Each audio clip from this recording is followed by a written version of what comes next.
right, it's time to begin.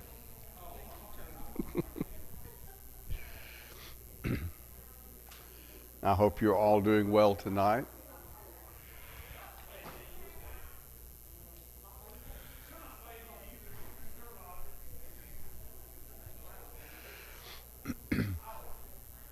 All right, we are in 1 Samuel chapter 23, chapter 24 tonight. Ignore the screen. It says 23. You know why it says that? Because I just copy it and then I edit it and I forgot to update it. So that should be 24. That's where we'll be tonight, but we'll start with a map. This is a map that we'll be able to use for the next few chapters. David spares Saul's life. Of course, he does that in chapter 24 that we'll study tonight. Also, chapter 26, he does so again. And so, just to kind of refresh our memory, the last time we saw David in chapter 23, he was right here around En-Gedi.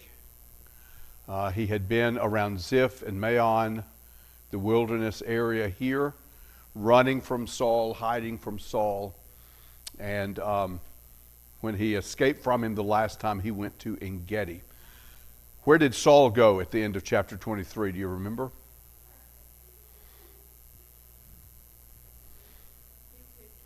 Right, he was headed toward the Philistines. They had invaded. He had gone there to repel that invasion. And that pulled him away from David and saved the confrontation that could have occurred. And so that brings us then to chapter 24. And almost without hesitation, Saul is back and is after David again. So this is the area then that we will be in our chapter this evening.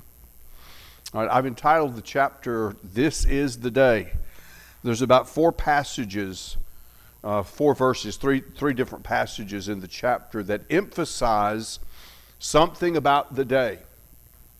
And I want to start out, this is kind of funny how things like this happen. I was just kind of scrolling through some things yesterday, and Chris McCurley is the preacher at the Walnut Street Church in Dixon.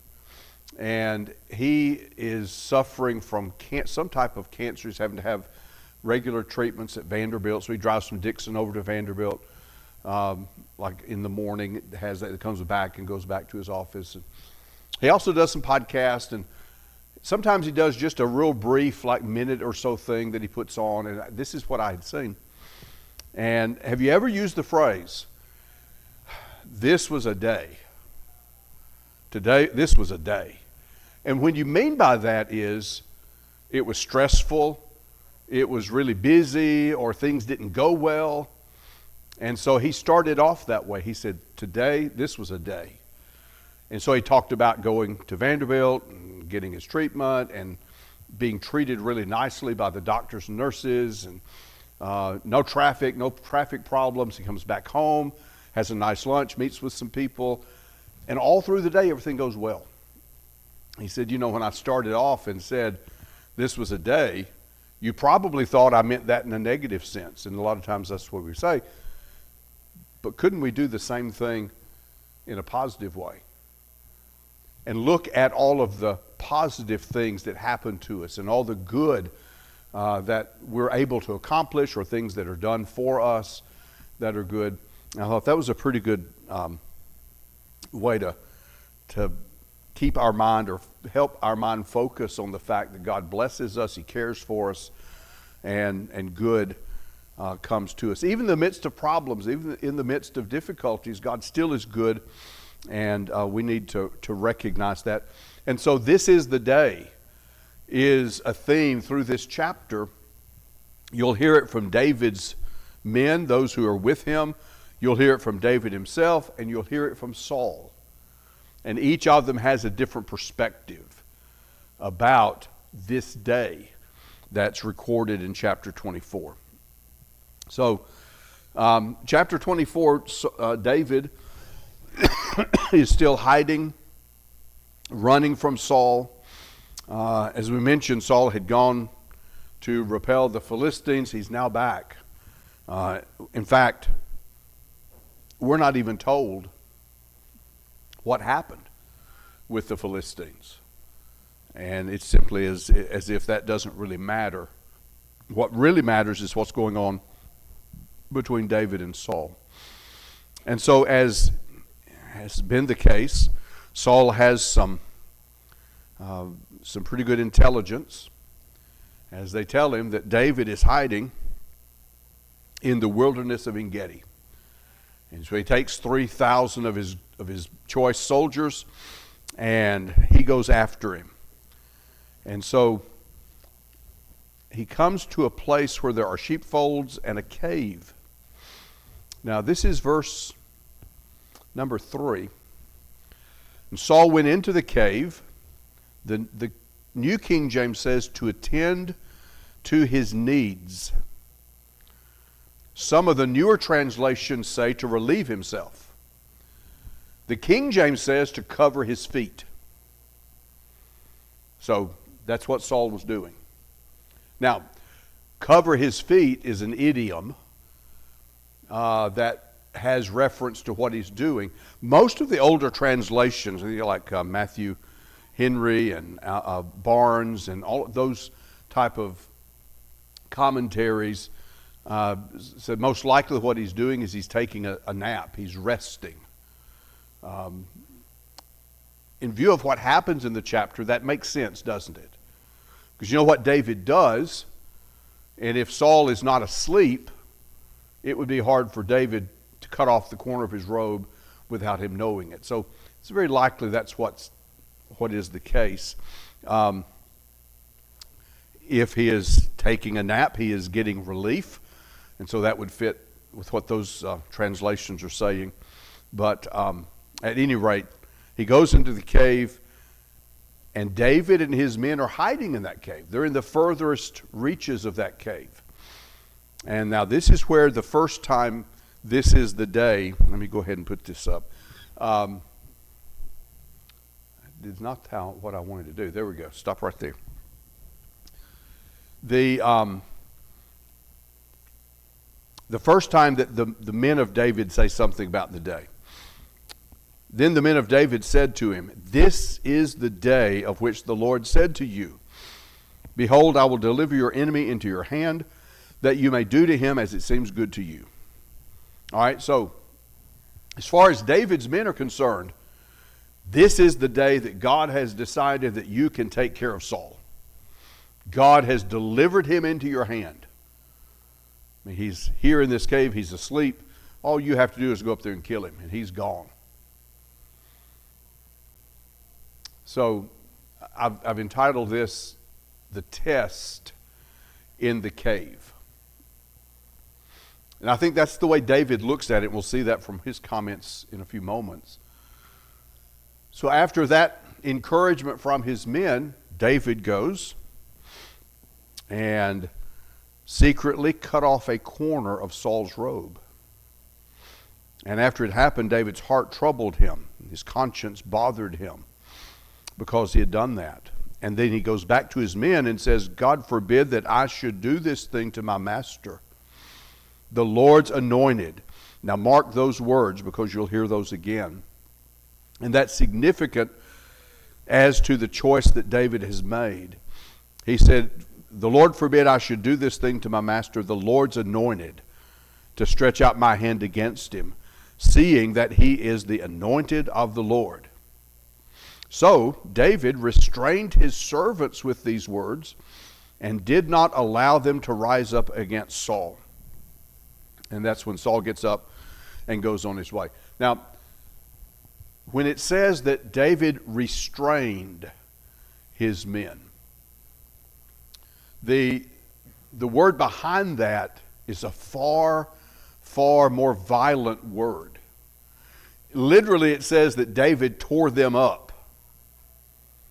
Have you ever been on that end of somebody restraining you or talking to you?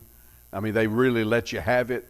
David let them have it, is what the passage is telling us. Thus, keeping them from acting in any way against Saul.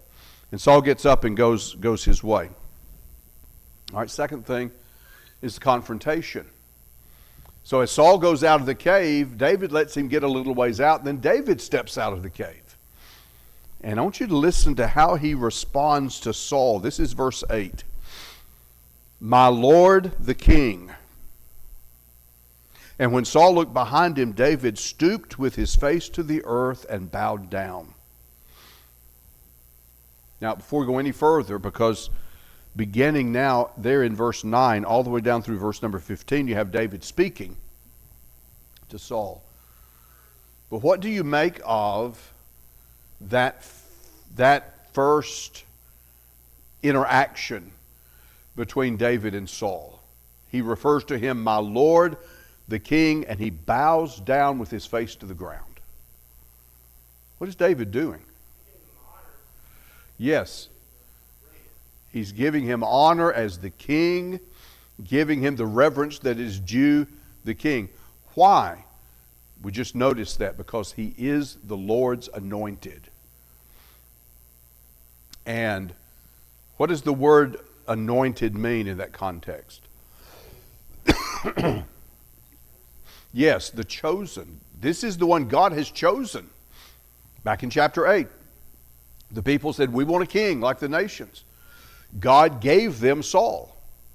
Now, God knew that Saul would not be the kind of king that ultimately they needed.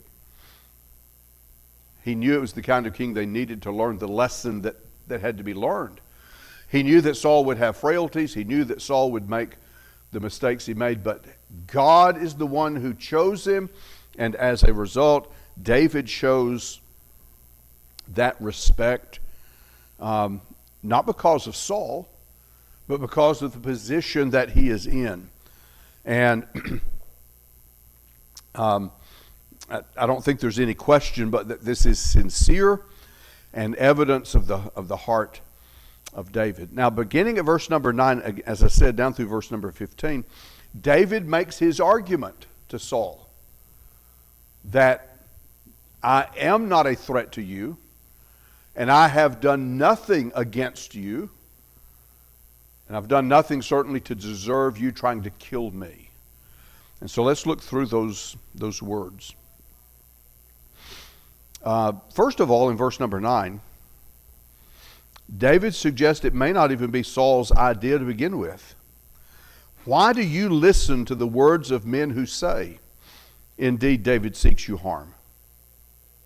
Look, this day your eyes have seen that the Lord delivered you today into my hand in the cave, and someone urged me to kill you.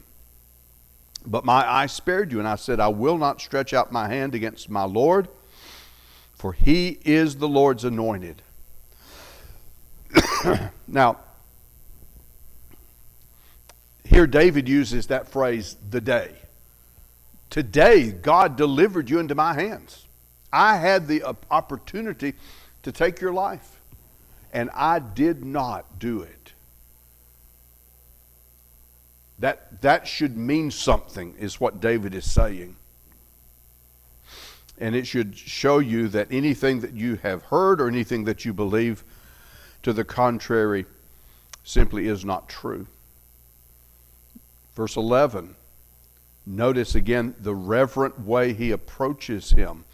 Moreover, my father, see the corner of your robe in my hand. For in that I cut off the corner of your robe and did not kill you, know and see that there is neither evil nor rebellion in my hand, and I have not sinned against you. I had the opportunity. This is proof that when I had the opportunity, I did not take it. Now, go back to what Saul was doing. I think here's evidence of the fact that he was asleep. How would David have been able to do that without his knowing it if he was awake? If he had taken that robe off and laid it off to the side or put it somewhere else, they said, well, you didn't have that opportunity. You just found my robe and cut the corner off. The robe is with him. Perhaps that's what's covering his feet, to go back to the literal King James rendering. But again, David is making the point. Any opportunity I have to do you harm, I refuse to take.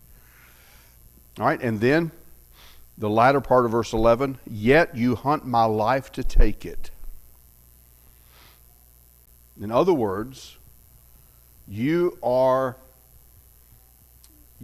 no reason, you have no good motive to do this. I haven't given you any reason to try to take my life. And so verse 12, let the Lord judge between you and me, and let the Lord avenge me on you. But my hand shall not be against you. And so David leaves it in the hand of the Lord, and he will not act against Saul. Now, he quotes an old proverb in verse 13. Wickedness proceeds from the wicked, but my hand shall not be against you. If wickedness proceeds from the wicked, and I'm not doing anything wicked, it's evident that I am not a wicked man. If I were a wicked man, I would have performed that wicked deed, killing you, and yet he said, I obviously have not done that. And then he closes with it's almost poetic. It's hard to see it in English, but in the Hebrew, there's the repeating of words, and it's very much like the Psalms that David would write. Verse 14, after whom has the king of Israel come out? Whom do you pursue? A dead dog? A flea? Therefore let the Lord be judge, and judge between you and me, and see and plead my case, and deliver me out of your hand. Dead dog and fleas, probably not what you would put into a poem. Unless you were like Opie, on Andy Griffith, and he's got some poems like that. But what David is saying is, you might as well come after a dead dog. He would harm you as much as I'm going to harm you, or a flea. In other words, he's saying, I'm not a threat to you, and yet you hunt me to take my life. And so he calls for God to judge between them. He allows God to be the one to avenge his case and to deliver him. All right, so the tear of the corner of the garment is the manner in which David responds to the test. Instead of taking the life of Saul, which he had opportunity and encouragement to do, he uses that opportunity to show Saul, I'm not a threat, and I never will be a threat. And then the final thing, starting at verse 16 to the end of the chapter, the result is the tears of contrition on the part of Saul. And I should have put a question mark after the word contrition. Because with Saul, you never know. He'll shed tears, but are they real? He'll say the right thing, and he does so here. But does he really believe it, and does he stick with it? For example, back in chapters 13 and 15, when he offered a sacrifice in chapter 13 that he didn't have the right to offer, and in chapter 15, when he refused to utterly destroy the Amalekites, both of those instances, he said to Samuel, I have sinned. And yet, there's always a but that follows it, or there's always something that goes along with that and somehow makes it so he's not really as guilty as you would think he is. And so, as he says here, and he says it, he states it very well, you still have to raise the question, does Saul really mean what he's saying? So let's look at what he says starting verse 16. When David had finished, Saul then said, is this your voice, my son David? This suggests to us that there was quite a distance between David and Saul. I mean, you might even raise the question, here they are in a cave, and Saul and his army is right outside the cave. How smart is it to let Saul know you're there? It's like you're cornered. But it's very likely David let him get far enough away because I recognize the voice, but I can't really, is that really you that I'm seeing? And when he realizes it's David, verse 16, Saul lifts up his voice and weeps. And listen to what he says then to David. You are more righteous than I, for you have rewarded me with good, whereas I have rewarded you with evil. And you have shown this day, there's that phrase again, this is Saul's use of it. You have shown this day how you have dealt well with me. For when the Lord delivered me into your hand, you did not kill me. For if a man finds his enemy, will he let him get away safely? So Saul recognizes in David's actions, I'm not your enemy. You don't look at me as your enemy. If you looked at me as your enemy, you would have killed me. And so I recognize your attitude and your belief toward me in what you've done, what you refuse to do. It doesn't come across in our English translation as well, but in verse number 17, where he said, you're more righteous than I, for you have rewarded me with good. The word good is repeated in verse 18, although in the New King James it's translated well. You have dealt well with me. It's the same word in the original. And then also in verse 19, if a man finds his enemy, will he let him get away safely? Again, it's the same word in the Hebrew. And then also later in that verse, therefore may the Lord reward you with good for what you've done. 4 different times he uses that word in describing what David did. And I think it's kind of ironic that the man who would have killed David, if he had an opportunity, keeps saying of David that he's good. And he wants God to do good for David because of how David has reacted this day. And so David's men, back in verse 4, see this day as a day of vengeance, judgment. You can kill Saul. David recognizes this is a test of my character to see what kind of man I really am. And Saul, in essence, says, you passed the test with flying colors.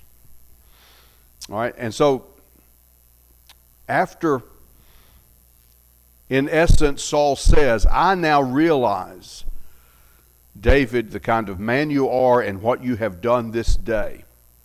Verse 20, he then says, I now indeed know that you shall surely be king, and that the kingdom of Israel shall be established in your hand.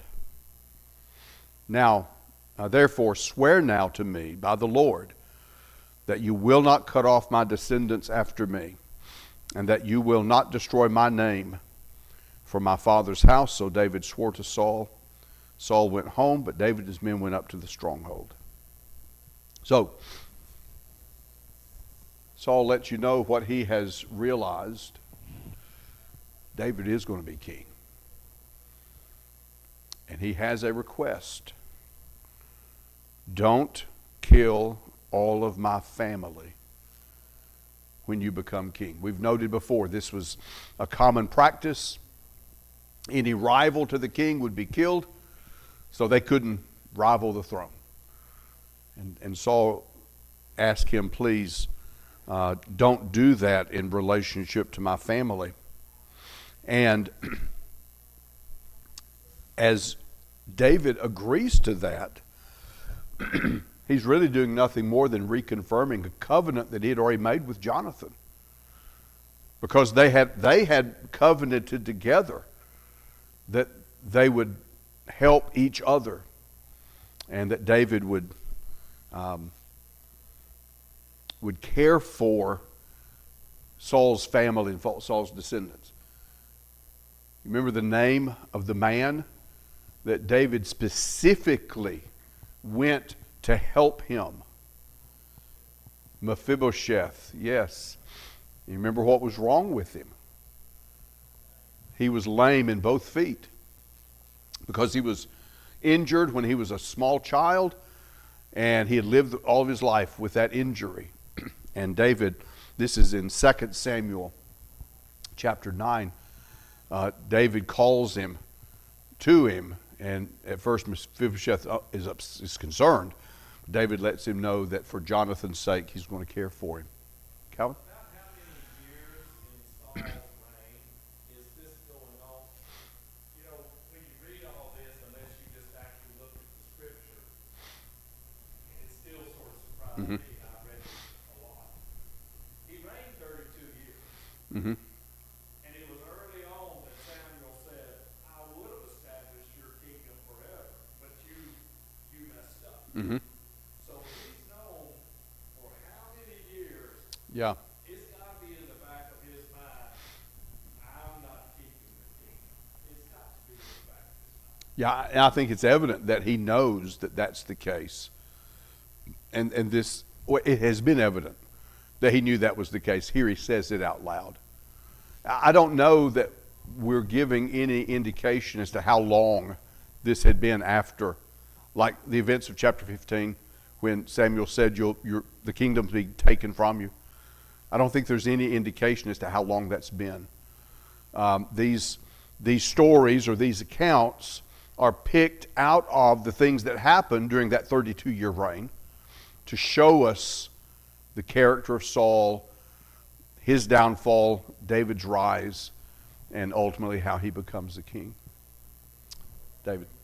We do know that David actually took on being the king. He was,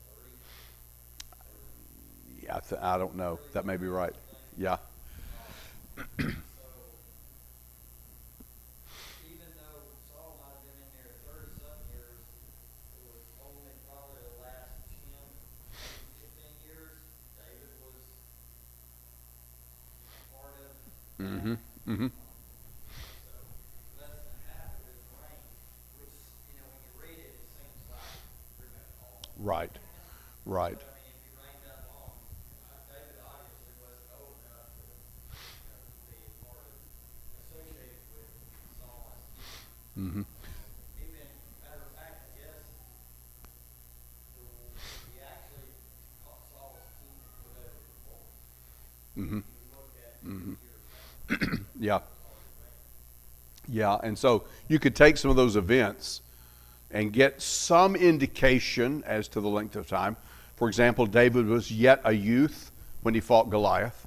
Saul has already been king. When we started this study, I think I put a graphic up that showed one person's kind of taking the two books and putting a graphic that you see the rise of Saul and then you see the fall of Saul. And that's going to take place in the book of 1 Samuel. Well, as Saul is rising, you have David. And about the apex, as Saul starts his downward spiral, you have David beginning to rise. And then you have David becoming king, serving as king. And then you have him having his frailties and having his fall over the situation with Bathsheba and Uriah. And so, yeah, it's possible that he was the king before David's birth, or at least somewhere close in time. And some of that reign, although we're not given a lot of detail, some of that reign was successful. If you go back to chapter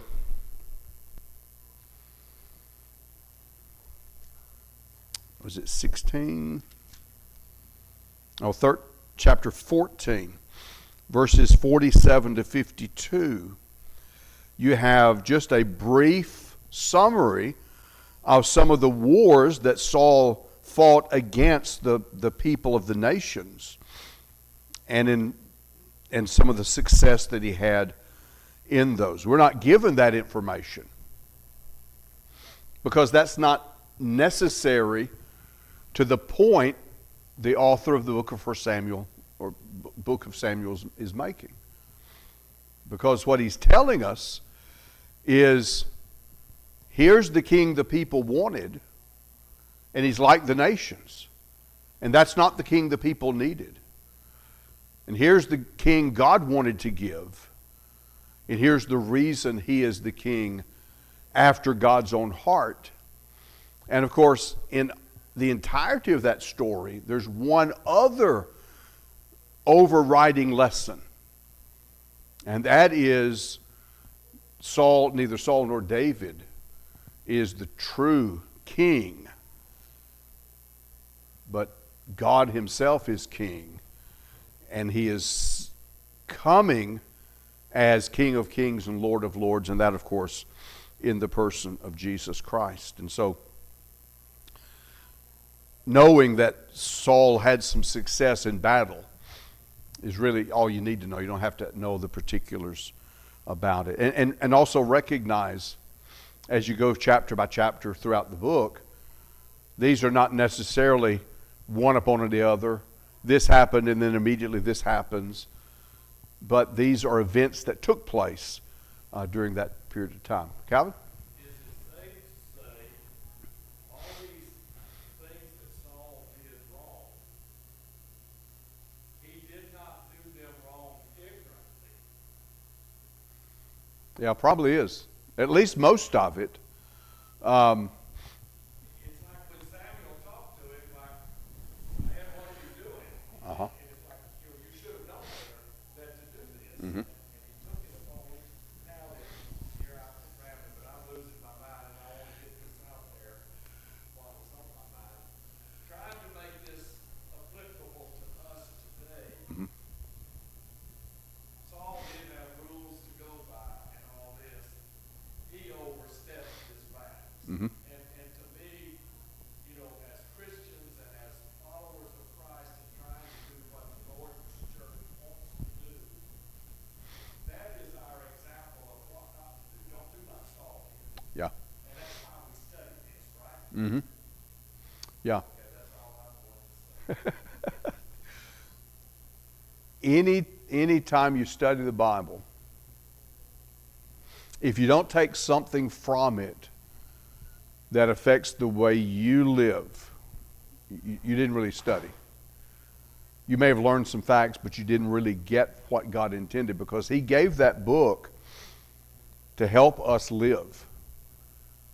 And, you know, if I know everything about the kings of Israel and the kings of Judah and, you know, David's running from Saul, all those facts, but I don't allow that to change the way I think and the way I live, and I'm not really benefiting at all. And how blessed we are in that. Exactly. Yeah. It is truly a blessing.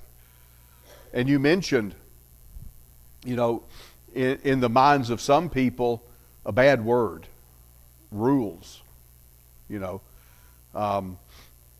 even to the point of, you know, one restaurant chain, no rules, you know, just right. Well, there's a purpose for rules. It's not to make it hard to enjoy life. You know, it's not to keep you from things that you really want. That's not what rules are about. Rules are there for our benefit. God has put those things there to help us. We've got 5 little baby chickens at our house. And we bought it's a fold up, kind of made like a tent thing that's the brooder they're in. And when we get finished, we can fold that up and store it. Today, Regina had them outside in a dog crate so that they could actually get on the ground and eat when we were cleaning that thing out. Not only do we have 5 chickens at the house, we also had 2 dogs at the house today. And the bars between the dogs and the chickens kept the chickens from going where they wanted to go. But you know what else it did? It kept the dogs from eating the chickens. You see, those bars were for their good. And it's also for those dogs good too, because if they'd eaten the chickens, that wouldn't have gone over very well. We need to recognize that God's rules are not there to stymie us, to keep us from enjoying. God's rules are there to help us enjoy life. You cannot get the most out of life if you flaunt or reject or ignore God's laws. Saul's example of that. He did what he wanted to do, and look at what it got him. But if you follow the rules that God has given, if you live within the boundary of those, what God is saying is that's the best life you can live. Now, Satan doesn't believe that, and he convinces the world that that's not the case, but it's still true. And so, yeah, I think that's a really good point. These things are there to help us realize those kind of lessons. And here's Saul as an example of what not to do. All right. Any other thoughts? All right.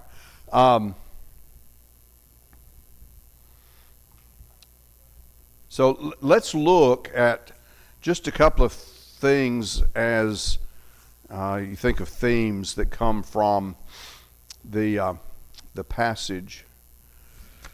David's response to Saul when he steps out of the cave to get Saul's attention. It's an act of humility and respect toward a man who did not deserve it. Saul didn't deserve respect, but David gives it not because of Saul, but because of his respect for God. I want you to look at a passage in Colossians chapter 3. And it is Colossians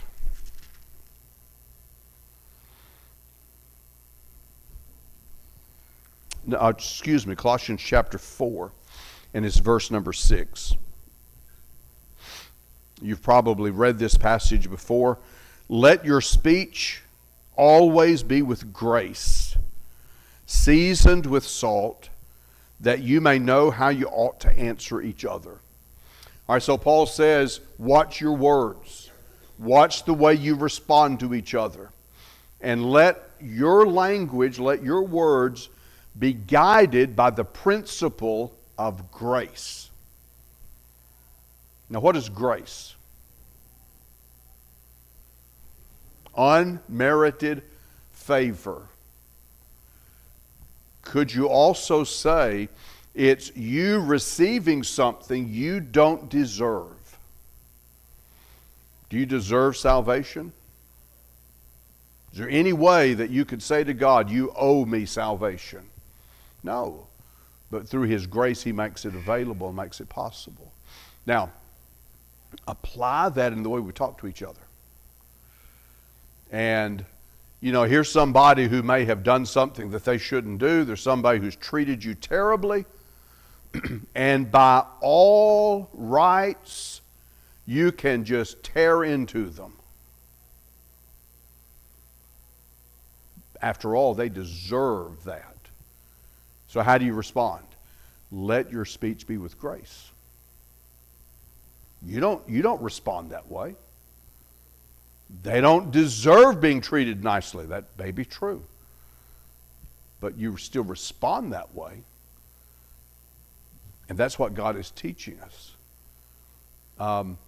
If I respect Him the way I ought to respect Him, it changes the way I treat the people around me.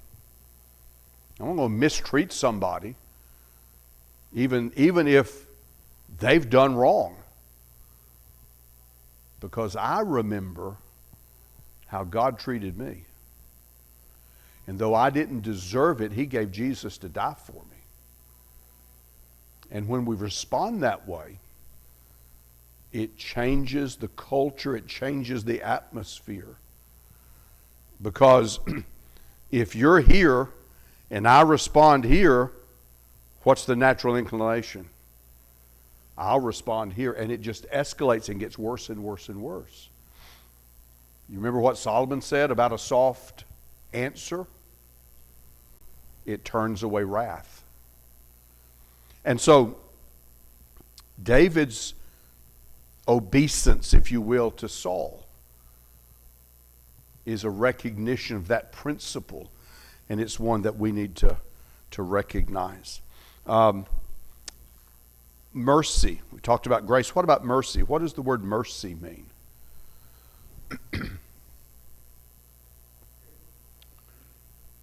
Favor. It's really more the idea of compassion. Glenn Posey, Mark, many of you know Mark Posey. Glenn was his father. Glenn said, grace is getting what you don't deserve.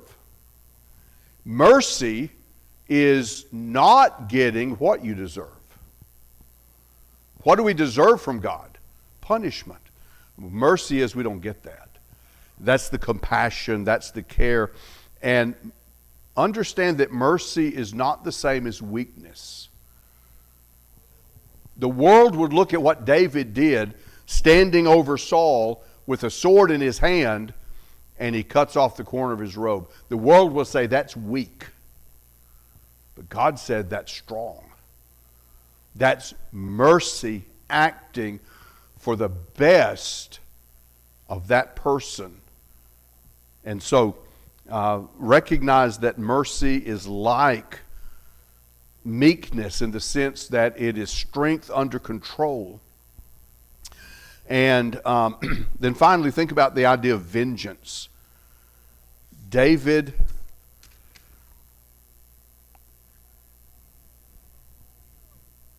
at least the people around David wanted vengeance. What Saul's done to David, that's just not right. He needs to pay the price. And David agreed with that, but he said, I'm not the one to exact that price. God will do that. Reminds you of Hebrews chapter 10, verse 30, where God, through the writer of the book of Hebrews, says, vengeance is mine. I will repay, says the Lord. And we need to recognize that. And so when we are in a situation like David was in, we don't take advantage of that. We recognize that God will be the one to exact vengeance, and he is the one who will make sure that justice prevails. All right. Any other thoughts? Anything you'd like to add in a couple of minutes we got left? All right. Oh, I'm sorry, John.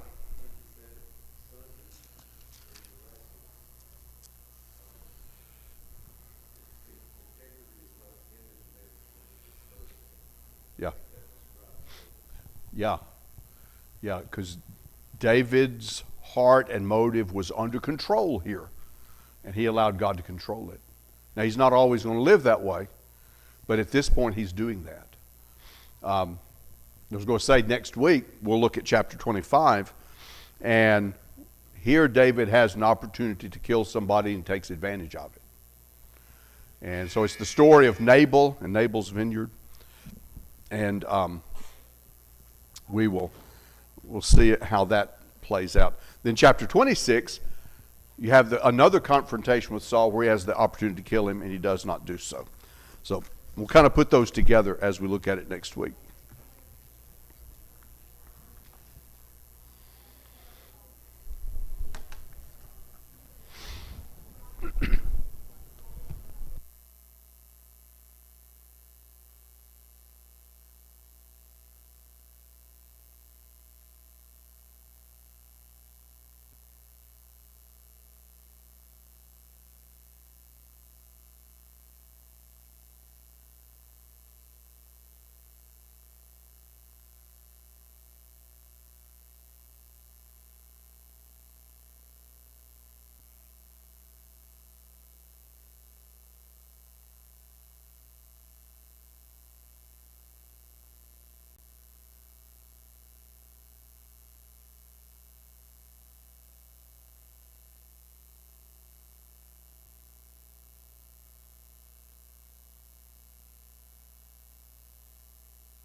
If you will take a songbook and turn to number 584, 584. Tom Earwood will lead that invitation song in just a few moments.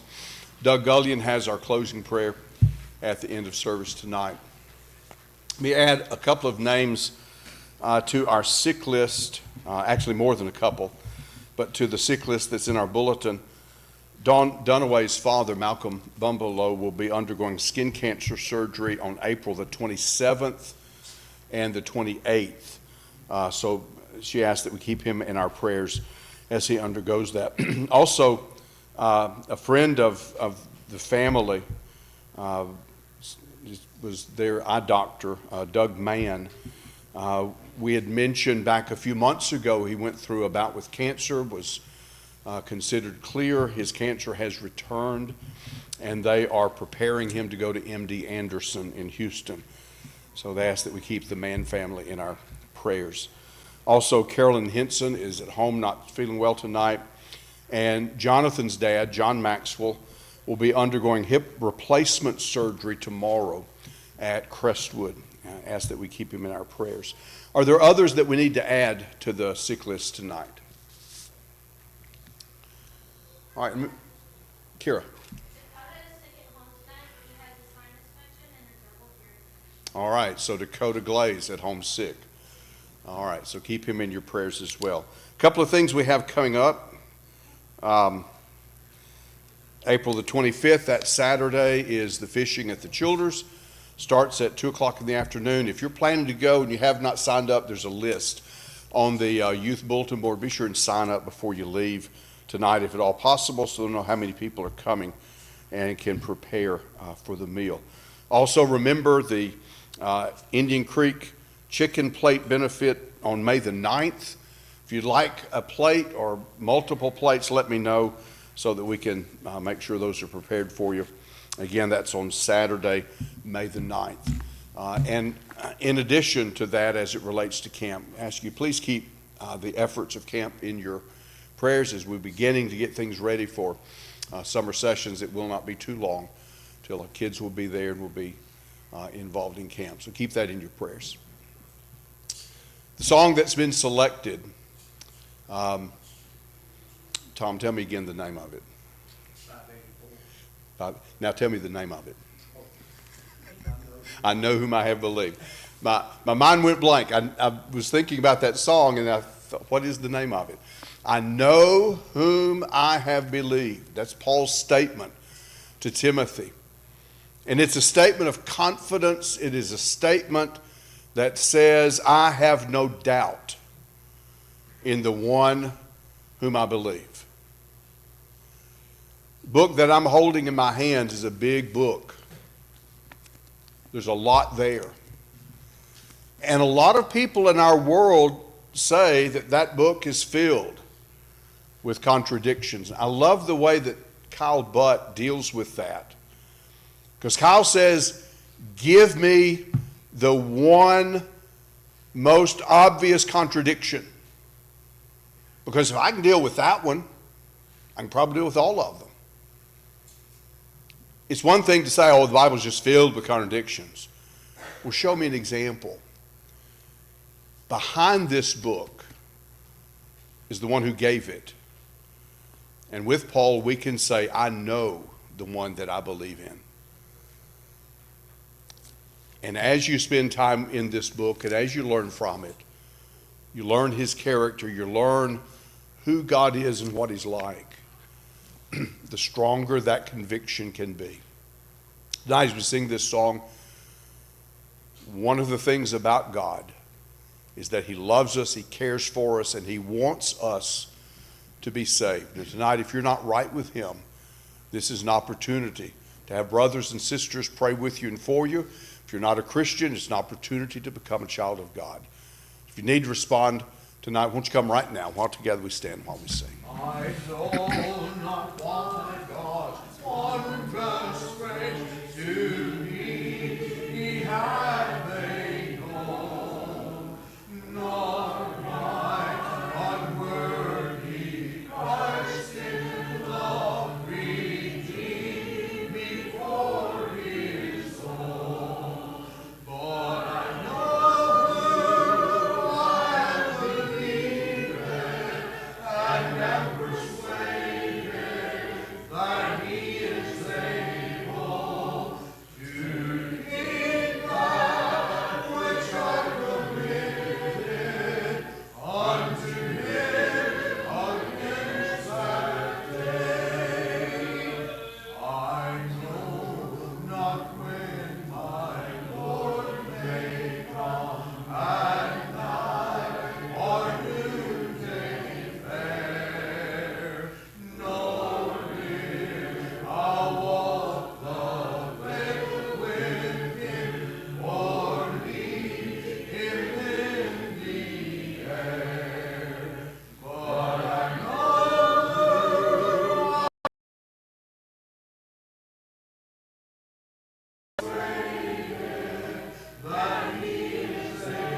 Let us pray. Our Heavenly Father, thank you for this opportunity you've given us to come out here in the middle of the week and study your word and have class and learn more about you. May we take what we've learned here tonight and apply it to our lives so we can bring more closer to you. Be with the ones tonight that are having upcoming procedures or surgeries, and be with those that are sick, and be with those especially that have lost loved ones, and help comfort them. Be with us as we go home, and bring us back the next appointed time. Forgive us for our sins. In Christ's name we pray. Amen.